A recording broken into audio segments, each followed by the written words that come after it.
And that should tell you a lot about how much they feared the Islam in Indonesia. And it didn't work because the Muslims were standing united. That's why I am such a fan of them. They're so, they're inspirational. They're an example. They're role models. They should be role models to Muslims worldwide. Okay.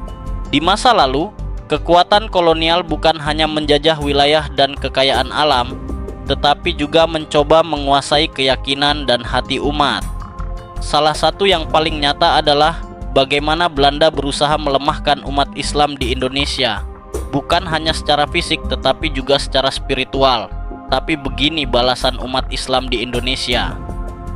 Dalam sejarahnya, penjajah Belanda pernah menggunakan cara-cara licik untuk menekan umat Islam di Indonesia.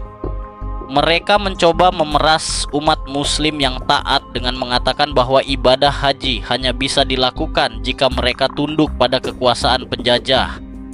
Bahkan, di titik tertentu, Belanda melarang pelaksanaan haji bagi orang Indonesia semata-mata untuk menghukum mereka secara spiritual dan menunjukkan dominasi.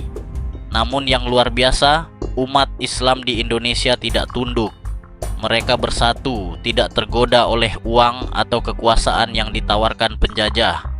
Tidak seperti para pemimpin pengkhianat yang rela menjual bangsanya, umat Islam Indonesia tetap setia, kuat dan cerdas dalam menghadapi penjajahan.